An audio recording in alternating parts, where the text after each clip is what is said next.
देखिए, आपके पास हम लोग जो आज पढ़ने जा रहे हैं वो है लिक्विड, है ना। अगर हम लिक्विड की बात करें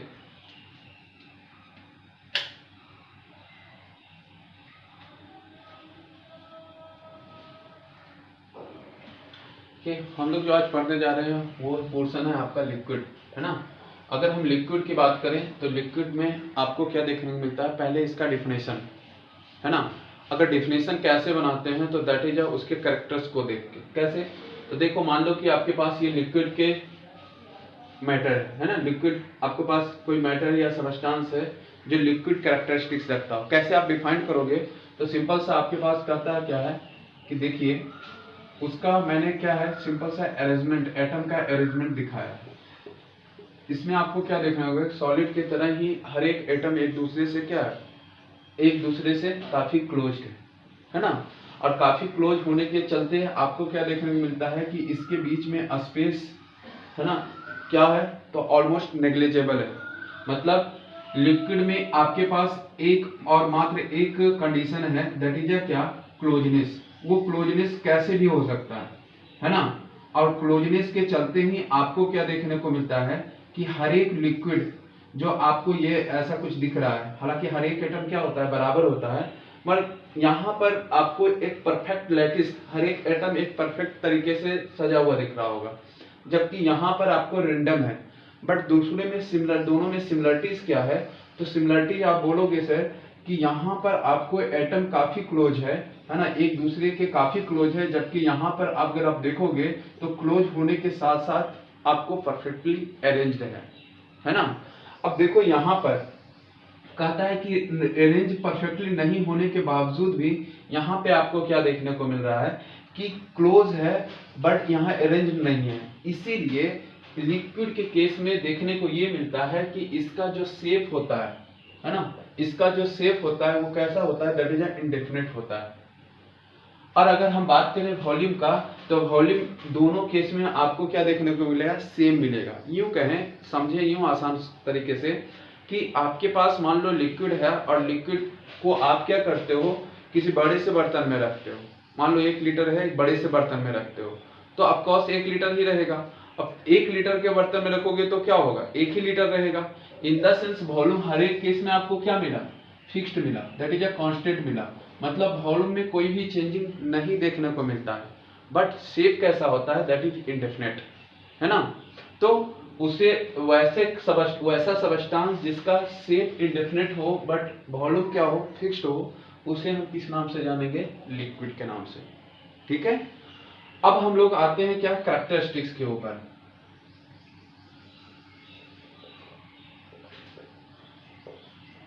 कैरेक्टरिस्टिक्स ऑफ लिक्विड। अगर हम कैरेक्टरिस्टिक्स ऑफ लिक्विड की बात करें तो क्या क्या कैरेक्टर होता है, जैसे अपने सॉलिड के बारे में देखा होगा, है ना, उसी तरह से आपको कैरेक्टरिस्टिक्स लिक्विड के बारे में भी देखने को मिलेगा। कैसा, तो पहला तो आपको देखने को मिलेगा क्या कि हर एक एटम क्या होता है, एक दूसरे से काफी क्लोजर होता है ना। तो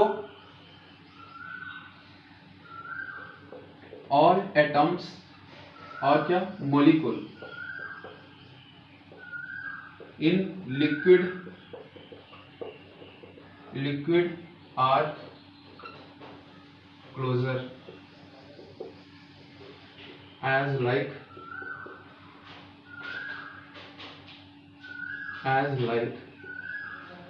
solid,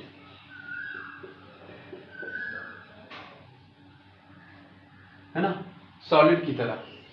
बट आपको क्या देखने को मिलेगा कि हर एक एटम आपको फिक्स्ड नहीं है, इसका पोजीशन मान लो ये है, ये ए है, ये बी है, ये सी है, ये डी है, तो कहीं भी इसको ले जाओगे सॉलिड वाले को तो हमेशा एक दूसरे का पोजीशन फिक्स रहेगा।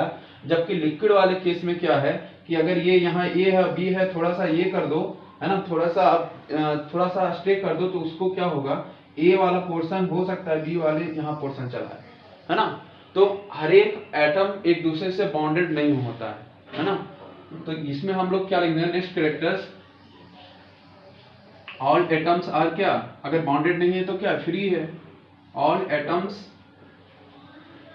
Are free from each other, हर एक एटम आपको क्या देखने को मिल रहा है, फ्री देखने को मिल रहा है ना।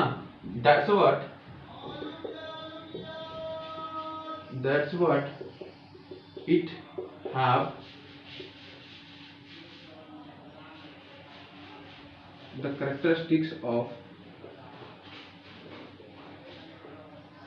characteristics of क्या, fluidity. For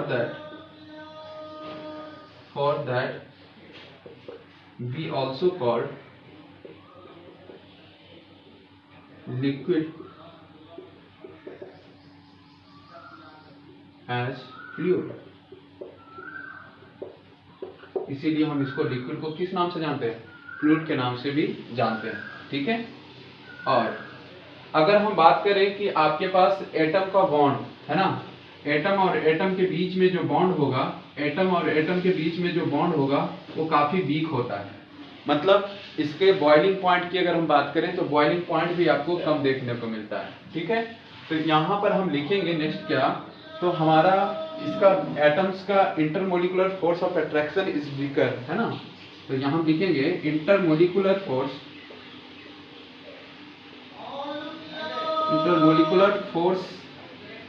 of attraction is weaker,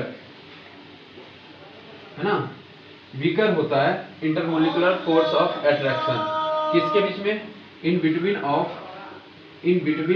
of two molecule, है ना, in between of two molecule. आपको दो मॉलिक्यूल के बीच में intermolecular force of attraction weak देखने को मिलता है। अगर नेक्स्ट पॉइंट की बात करें तो नेक्स्ट पॉइंट में आपको क्या देखने को मिलता है कि इसका अगर हम देखें तो इसके अंदर, है ना, ये वाला एटम एक दूसरे से काफी वीक बॉन्ड से जुड़ा होता है, इसीलिए इसका क्या होगा, बॉइलिंग पॉइंट कम होता है ना। So for it boiling point is as compare to solid, है ना। सॉलिड के कंपैरिजन में आपको इसका वीकर देखने को मिलता है। और कोई पॉइंट होता है, ठीक है। ये आपको कैरेक्टरिस्टिक्स, आपको मेन कैरेक्टरिस्टिक्स हो गए, ठीक है। नेक्स्ट हम लोग आएंगे क्या, properties.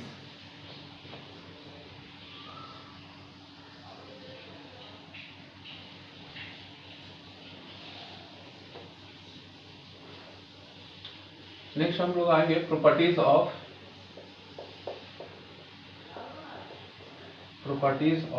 Liquid.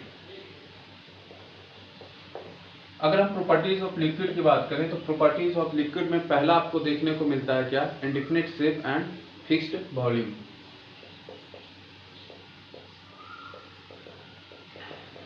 Indefinite shape and fixed volume. क्यों ऐसा होता है, तो आप पहले तो ये लिख लेंगे, the liquid have a unique property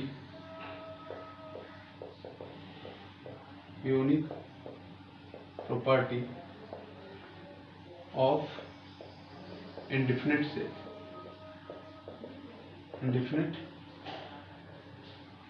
shape and fixed क्या वॉल्यूम। पहला आपके पास क्या आता है, इंडेफिनिट शेप होता है और फिक्स्ड वॉल्यूम होता है। क्यों होगा, बिकॉज आपको पता है कि ये स्ट्रॉन्ग फोर्स ऑफ अट्रैक्शन से जुड़ा हुआ नहीं है, इसलिए फ्री मूवमेंट पॉसिबल है ना। Because all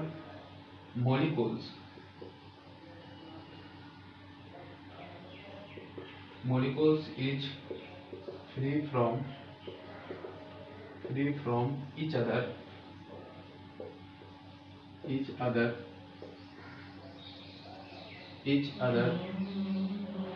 so that it have free movement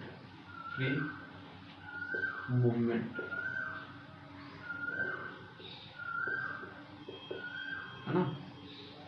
it have property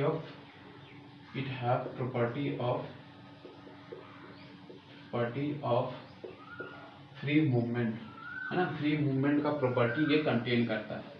so for it have क्या है, indefinite, it have indefinite set.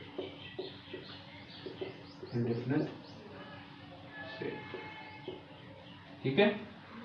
दूसरा हम अगर बात करें, और फिक्स्ड वॉल्यूम क्या है, क्यों है, क्योंकि ऑल मॉलिक्यूल्स आर क्या, टू बी, ऑल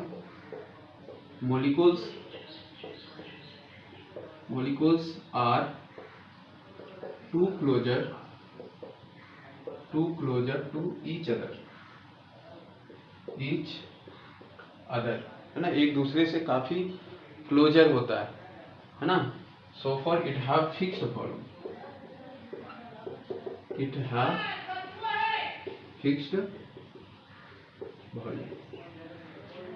दूसरा प्रॉपर्टी की हम बात करें तो दूसरा प्रॉपर्टी आता है compressibility.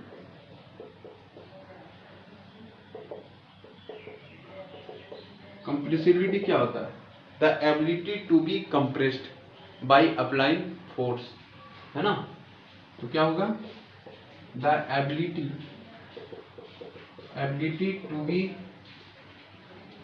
To be compressed, the ability to be compressed by applying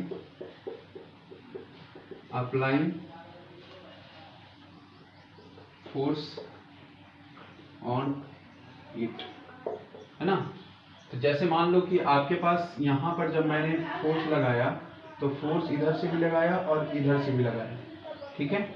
अब इधर से भी फोर्स लगाया तो मॉलिक्यूल्स तो एक दूसरे के क्लोजर है, क्या ऐसा पॉसिबल है कि मैं और फोर्स ले जाऊं और एक दूसरे के और क्लोजर ले चले जाऊं, है ना। देखो क्या होगा कि जब हम यहाँ पे फोर्स लगाएंगे, यहाँ पे भी फोर्स लगाएंगे, तो ये क्या होगा, एक दूसरे के और क्लोजर जाना चाहेगा। बट होगा क्या कि एक दूसरे के क्लोजर तो जाना चाहेगा, मगर क्या पॉसिबिलिटी है कि एक दूसरे के और क्लोजर जाए, नहीं, क्योंकि इसके बीच में स्पेस ही क्या है, नहीं बचा है।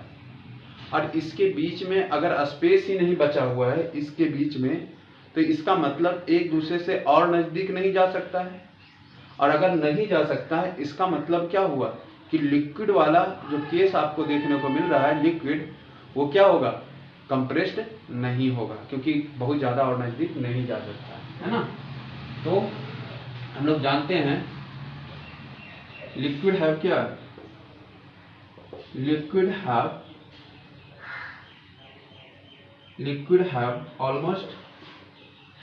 almost non-compressible,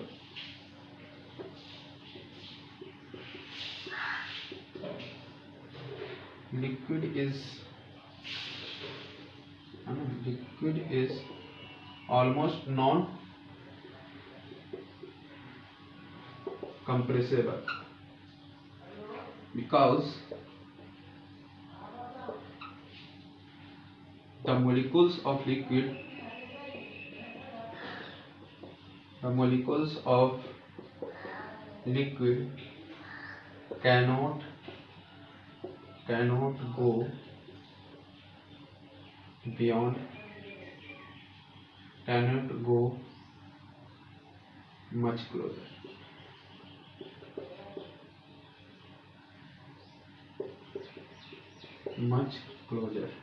than it has। But एक चीज पॉइंट नोट करने का क्या है कि अगर हम कंप्रेसिबिलिटी सॉलिड और लिक्विड में ये करें, है ना, कंपेयर करें, तो कंपेयर करने के केस में सॉलिड और लिक्विड में कंप्रेसिबिलिटी की अगर बात करें तो सॉलिड का बहुत ही कम होता है, जबकि लिक्विड का आपको थोड़ा ज्यादा होता है ना। क्यों ऐसा होता है, क्योंकि लिक्विड जितना कंबाइंड आपको सॉलिड में एक दूसरे से होता है उतना लिक्विड में नहीं हो पाता है ना। इसके बीच में बॉन्ड भी अवेलेबल होता है, इसलिए एज कंपेयर टू सॉलिड, है ना, लिक्विड इज क्या है, little bit high compressibility property contain करता है ना। तो हम लोग इसको लिख सकते हैं क्या, liquid have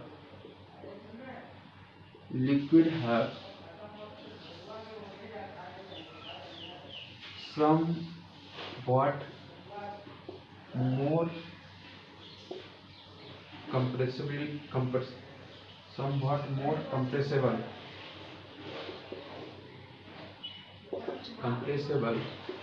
as compared to solid के कंपेरिजन में इसका कंप्रेसिबिलिटी क्या होता है, ज़्यादा होता है। मतलब लिक्विड की बात किया जाए तो ज़्यादा कंप्रेसिबल होगा इसके सॉलिड के कंपेरिजन, है ना। अगर कंप्रेसिबिलिटी की बात किया जाए तो ठीक है, अगर कंप्रेसिबिलिटी की बात किया जाए तो liquid is higher compressible than solid, ठीक है।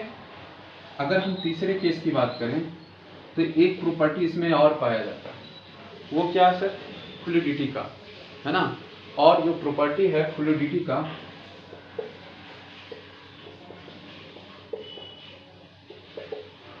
Fluidity the ability to flow, है ना। कैसे बोलेंगे, the ability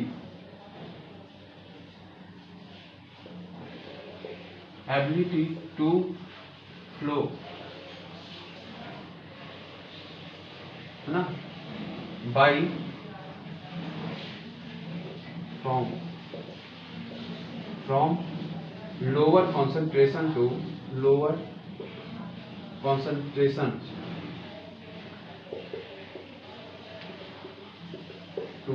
higher concentration,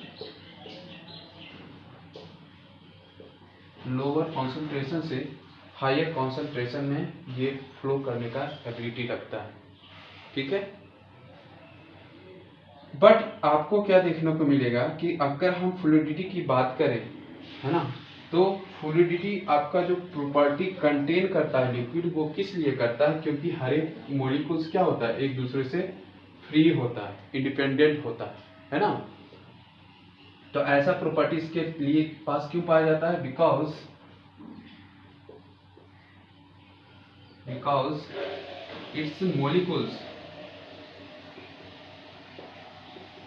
its molecules is completely independent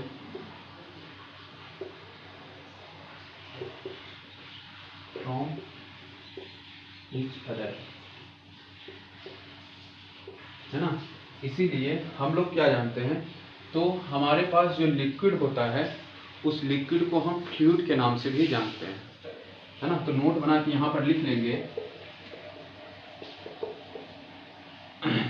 so for या यूँ कहें कि all liquid are also called fluid.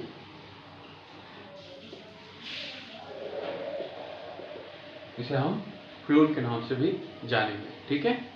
Next अगर हम बात करें नेक्स्ट प्रॉपर्टी, जैसे फोर्थ, है ना, होपफुली आप लोग नोट कर लिए होंगे।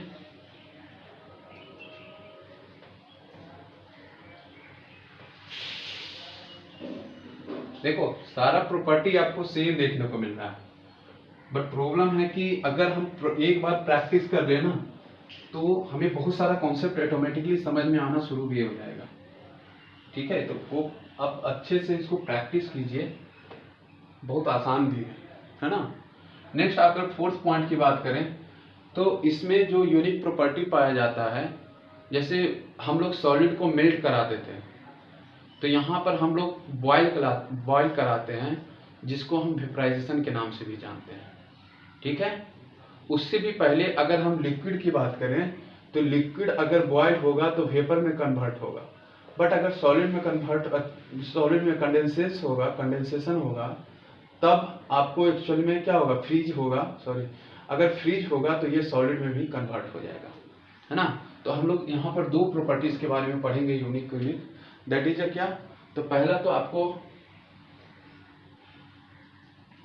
वेपराइजेशन, ये प्रॉपर्टी कंटेन करता है, पहले वेपोराइजेशन या दूसरा प्रॉपर्टी इवेपोराइजेशन भी होगा, है ना।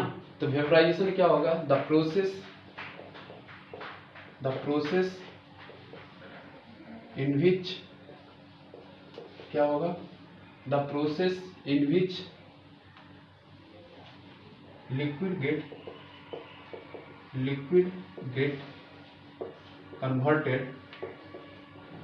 converted into vapor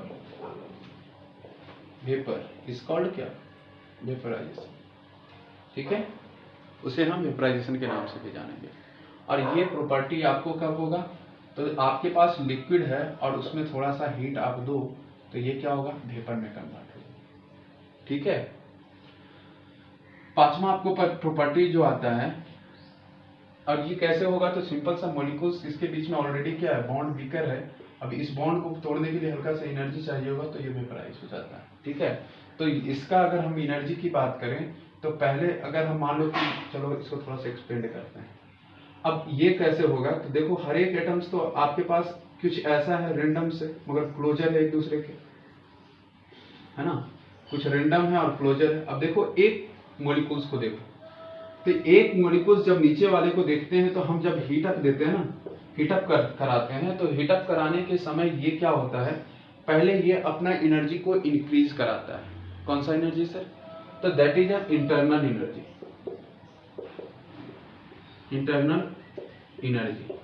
मतलब अगर इंटरनल एनर्जी अगर इंक्रीज कराया तो उसके चलते राइज इन टेम्परेचर होता है। टेम्परेचर आपका इसका क्या होता है, राइज हो जाता है, बढ़ जाता है। इसका टेम्परेचर पहले केस में क्या होगा, बढ़ जाता है। कहता है कि और हम हीटअप कराएं, तो और हीटअप कराने से क्या देखने को मिलता है कि ये वाला मॉलिक्यूल्स इंटरनल एनर्जी गेन किया, और गेन करने के बाद ये क्या करता है, अपने मीन पोजीशन के अबाउट ये ऑसिलेट करना शुरू कर देता है, या ऊपर नीचे भी हो सकता है ना। इसको कहते हैं कि एनर्जी देने के बाद ये क्या हुआ, अपने मीन पोजीशन के अबाउट क्या करता है, ऑसिलेशन करना शुरू कर देता है। अब देखो ऑसिलेशन क्या होता है, समझो। अगर ये वाला मीन पोजीशन इसका पॉइंट है स्टेबिलिटी का, तो ये अगर मूव करना शुरू कर दे इधर लेफ्ट राइट, या अगर आपके पास मॉलिक्यूल्स ये है तो ऊपर नीचे अगर मूव करना शुरू कर दे, है ना, तो इसको हम ऑसिलेशन के नाम से जानेंगे। नेक्स्ट अगर हम पॉइंट बात करें, और एनर्जी मैं दिया, तो एनर्जी देने के बाद ये क्या करता है, ये मॉलिक्यूल्स के पास एक्सटर्नल एनर्जी आ जाता है, जिसके चलते काइनेटिक एनर्जी गेन कर लेता है। और काइनेटिक एनर्जी क्या होता है, तो कहता है वो होता है हाफ mv²। मतलब वो वेलोसिटी को गेन कर लिया, मतलब अभी तक स्टैटिक्स था अब काइनेटिक गेन कर लिया, मतलब वो अभी तक रुका हुआ था अब मोशन में आ गया, है ना। तो क्या देखने को मिलता है कि जैसे ही यहां से निकला तो ये क्या हुआ, इस लेयर जो आपके पास वाटर का लेयर है या लिक्विड का लेयर है, ये इवेपोराइज होके क्या हुआ, बाहर की तरफ निकल गया। ठीक है, तो इस तरह से हम लोग क्या देखते हैं कि एक जो है एक्चुअल में वेपोराइज कैसे होता है, तो that is internal energy increase करते हैं, फिर ऑसिलेट करता है, फिर काइनेटिक एनर्जी इंक्रीज कराता है, और इस तरह से ऑसिलेट होकर बाहर की तरफ निकल जाता है। ठीक है, और नेक्स्ट अगर हम बात करें तो दैट इज क्या है, फ्रीजिंग। अब फ्रीजिंग क्या होगा, तो आपके पास इधर अगर लिक्विड है तो लिक्विड को अगर हम क्या कराएं, कोल्ड कराएं, मतलब हीट अगर ले लिया जाए इससे, है ना, हीट अगर ले लिया जाए तो हीट लेने के बाद ये क्या होगा, सॉलिड में कन्वर्ट हो जाएगा। मतलब मैंने क्या किया, डेल्टा एच को लिया, हीट को यहां से लिया, मतलब इस लिक्विड में मैंने हीट को निकाल दिया बाहर, है ना। तो अगर हम यहाँ पर फ्रीजिंग की बात करें तो फ्रीजिंग हम कैसे डिफाइन करेंगे, तो प्रोसेस कैसे हम डिफाइन करेंगे, द प्रोसेस इन विच क्या, इसको आप लोग साइड में लिख लीजिएगा, इन विच क्या, तो liquid get converted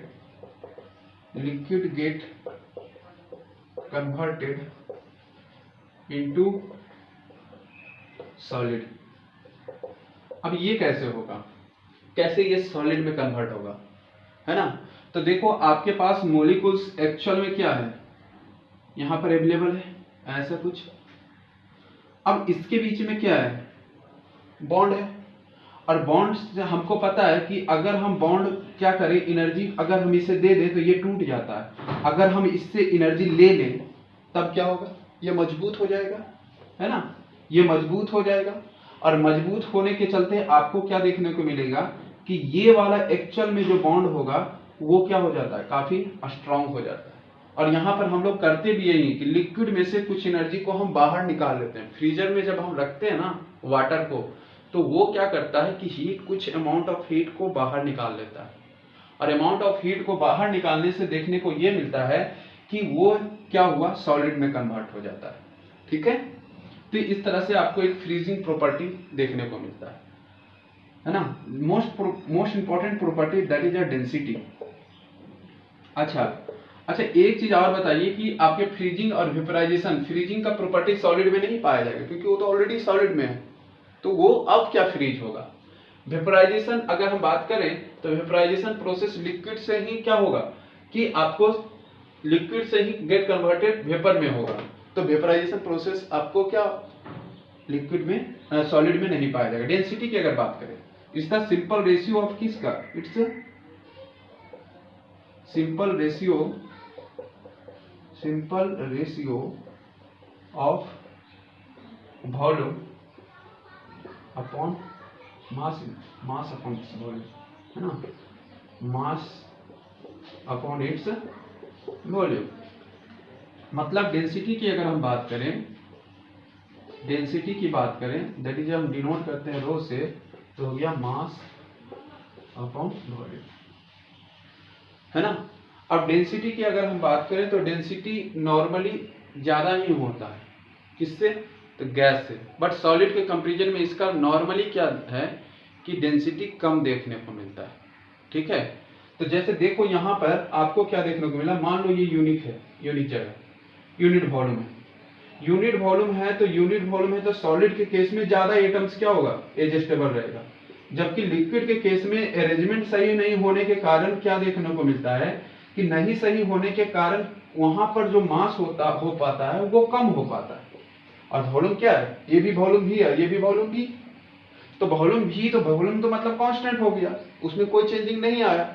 but mass के केस में अगर हम देखें तो मास क्या हुआ, लिक्विड वाले केस में कम हो गया। इसीलिए डेंसिटी की अगर बात किया जाए तो डेंसिटी इसका क्या होता है, कम होता है, किसके कंपैरिजन में, है ना। तो ऐसे लिख लेंगे, तो डेंसिटी ऑफ लिक्विड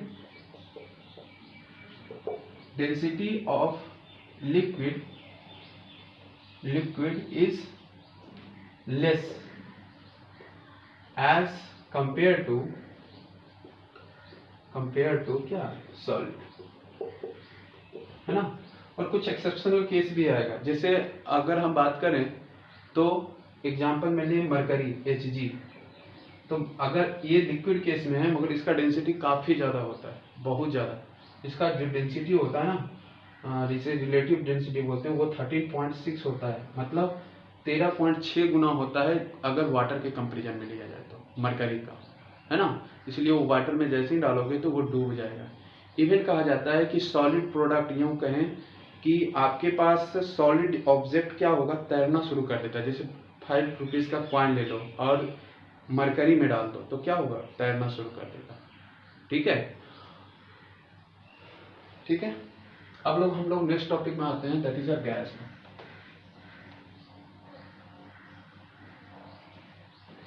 देखो ये वाला प्रॉपर्टी वंस अगेन रिपीट होगा हर केस में, और गैस में हमको क्या देखने को मिलेगा, सिर्फ कंपैरिजन, क्योंकि फ्लूइड का जो प्रॉपर्टी एक्स्ट्रा में जो पाया गया था लिक्विड वाले केस में, वो लिक्विड वाला केस भी मैंने सॉल्व करा दिया।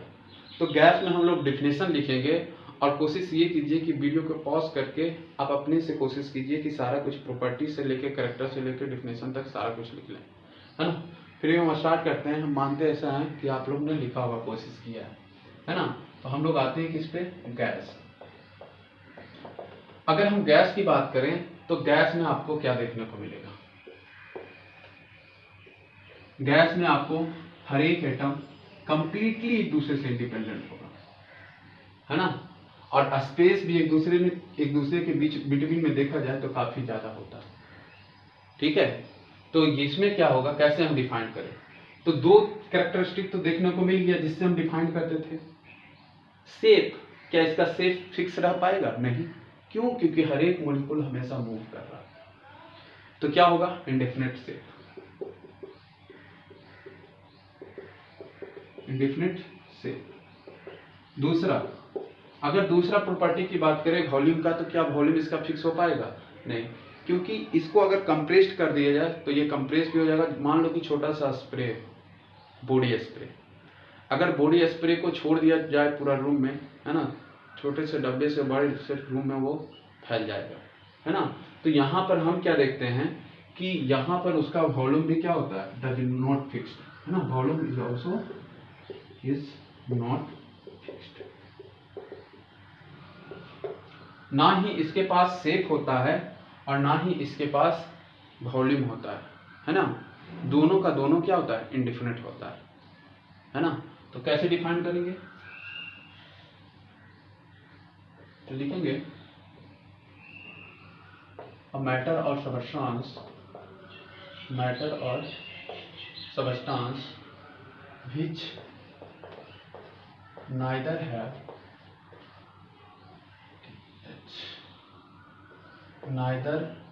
have definite shape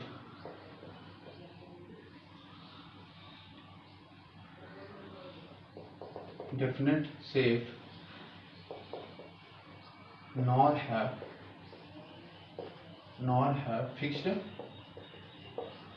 वॉल्यूम, उसको हम क्या बोलेंगे, गैस के नाम से जानेंगे, है ना। तो ना ही इसके पास क्या है, डिफिनेट शेप है, और ना ही इसके पास फिक्स वॉल्यूम है। ये देखो नेगेटिव सेंटेंस, नाइदर और नॉर का यूज मैंने किया है। ये ग्रामेटिकल पोर्शन है जिसमें नाइदर और दो अगर निगेटिव आ जाए तो नाइदर और नॉर का यूज किया जाता है। तो इसमें आपको क्या देखने को मिलेगा, ना ही इसका मतलब ये हुआ कोई ऐसा मैटर और सबस्टांस जिसके पास ना तो डेफिनेट शेप है और ना ही फिक्स्ड वॉल्यूम है, उसे हम किस नाम से जानेंगे, गैस के नाम से। अगर हम प्रॉपर्टीज की बात करें, पहले कैरेक्टरिस्टिक्स देख लेते हैं। कैरेक्टरिस्टिक्स ऑफ क्या, गैस। अगर हम कैरेक्टरिस्टिक्स की बात करें तो पहला कैरेक्टरिस्टिक्स क्या होगा कि इंटरमोलिकुलर फोर्स क्या है, ऑलमोस्ट नेग्लिजिबल, है ना। और दूसरा इंटरमोलिकुलर स्पेस भी काफी ज्यादा है ना। तो लिखेंगे इंटरमोलिकुलर फोर्स इज नेग्लिजिबल। दूसरा अगर हम बात करें, the space between two molecule is क्या कहा जाता है कि अगर हम स्पेस की बात करें तो the space between two molecule is too large as compare to solid and liquid. अगर सॉलिड लिक्विड के केस की अगर कंपेरिजन किया जाए तो काफी ज्यादा इसका ज्यादा होता है ना। अच्छा, अगर हम बात करें तो मूवमेंट इसका काफी ज्यादा होता है, इसीलिए इसका फ्लूइडिटी का कैरेक्टरिस्टिक्स बहुत ज्यादा होगा, क्योंकि एक दूसरे से क्या है, फ्री है ना। The movement of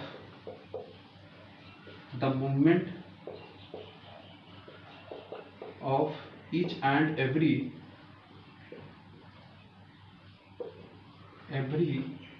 molecule is much higher as compared to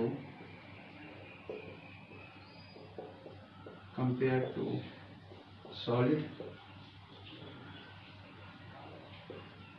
and liquid।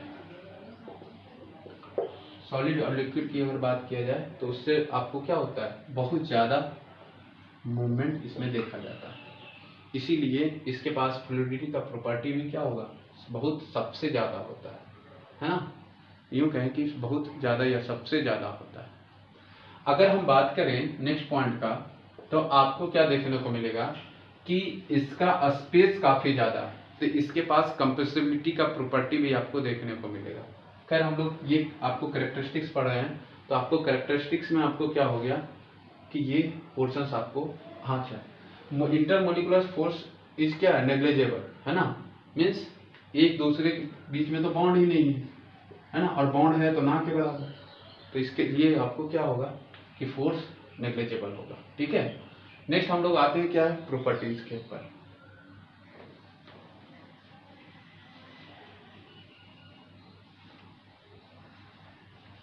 अगर हम प्रॉपर्टीज की बात करें तो प्रॉपर्टीज में आपको क्या देखने को मिलता है, प्रॉपर्टीज ऑफ गैस। अगर हम प्रॉपर्टीज ऑफ गैस की बात करें तो पहला प्रॉपर्टीज आपको क्या देखने को मिलता है, that is a first one. पहले समझो, कहता क्या है कि indefinite shape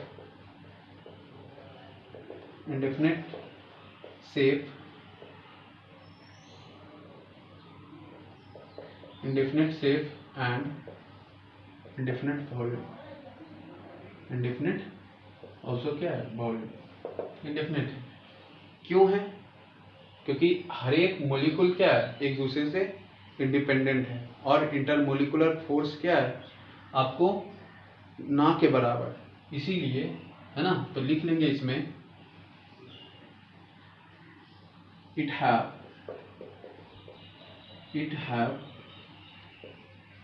indefinite shape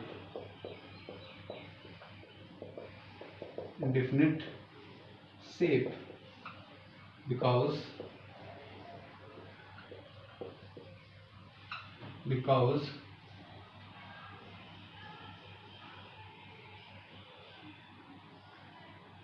the movement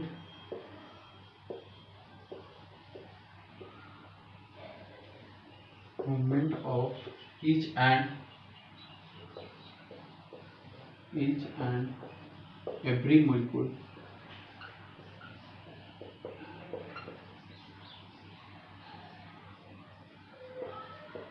is much higher। आपको क्या देखने को मिलता है, बहुत ज्यादा है। और वॉल्यूम क्यों नहीं फिक्स है ना, volume is also not fixed because it have much space in between of two molecules।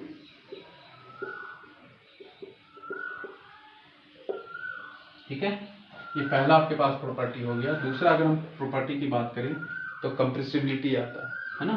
तो कंप्रेसिबिलिटी अगर हम देखें, अगर कंप्रेसिबिलिटी की बात करें तो कंप्रेसिबल क्या होगा, अगर हम फोर्स लगाएंगे और ये अपने वॉल्यूम में चेंजिंग ला दे, मतलब कुछ इस तरह से हो जाए, तो ये क्या होगा, कंप्रेसिबल होगा। ठीक है, तो कंप्रेसिबिलिटी ऑलरेडी मैंने डिफाइंड कर दिया है ना। तो आगे हम लोग कंप्रेसिबिलिटी आप दोबारा लिख सकते हो, the ability to be compressed after applying a force of pressure, है ना। तो अगर यहाँ हम देखें तो कंप्रेसिबिलिटी इज मच हायर, लिख लेंगे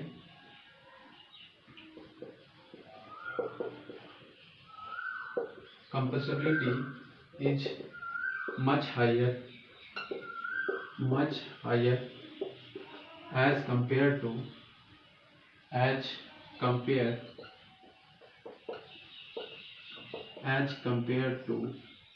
क्या, तो सॉलिड एंड लिक्विड, है ना। कंप्रेसिबिलिटी इसका क्या होता है, ज़्यादा होता है। मतलब अगर हम ये करें, एक रेंज में सजाएं, क्यों, क्योंकि because the space between to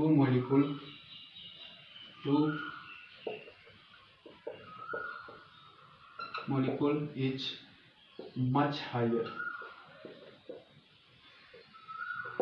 है ना। और अगर हम बात करें तो कंप्रेसिबिलिटी में किसका होगा, गैस का सबसे ज्यादा होगा, सबसे ज़्यादा कंप्रेसिबिलिटी होगा। दूसरा अगर हम बात करें तो लिक्विड का होगा, और उसके बाद किसका होगा, तो दैट इज अ सॉलिड, है ना। तो क्वेश्चन आपसे पूछ सकता है कि अरेंज द ऑर्डर ऑफ, है ना, arrange the order of compressibility of किसका, तो सॉलिड, लिक्विड एंड गैस का। तो उस समय आपका क्या होगा आंसर, गैस का होगा, फिर लिक्विड का होगा, फिर सॉलिड का होगा। ठीक है। नेक्स्ट की अगर हम बात करें तो that is a fluidity. Fluidity क्या होता है, द एबिलिटी टू फ्लो, है ना, from higher concentration to lower concentration.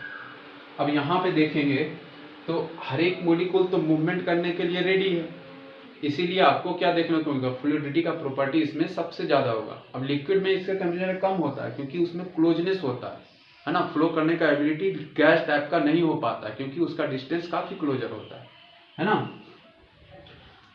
तो लिखेंगे the fluidity of, the fluidity of gas is much higher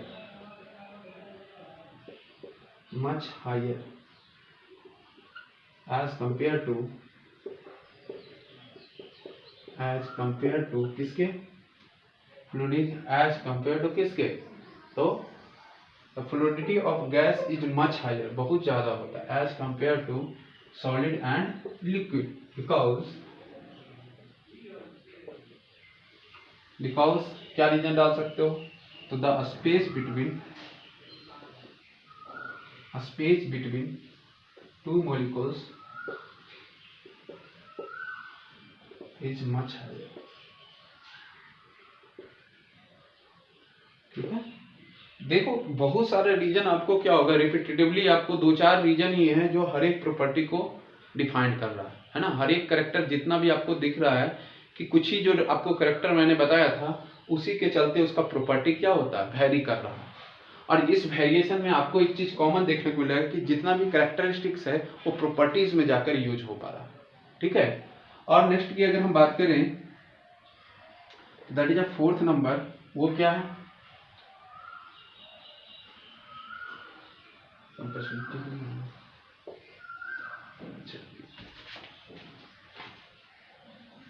properties of gas, density, है ना। डेंसिटी की अगर हम बात करें लास्टली आपको क्या है, that is a density.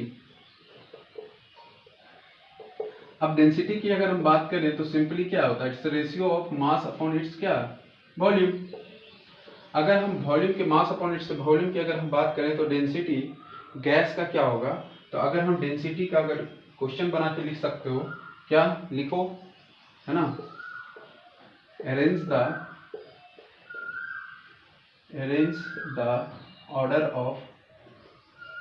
Order arrange in increasing order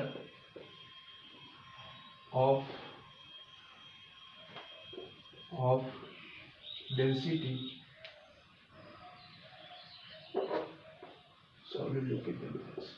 solid, liquid and gas। बताओ किसका डेंसिटी सबसे ज्यादा होगा, तो आपको डेंसिटी के मामले में सॉलिड का क्या होगा, सबसे ज्यादा होगा, लिक्विड का क्या होगा, सबसे कम, उसके बाद गैस का सबसे, है ना। तो आपको सॉलिड, लिक्विड एंड गैस आ गया अगर अरेंजिंग अगर आप करोगे तो। ठीक है।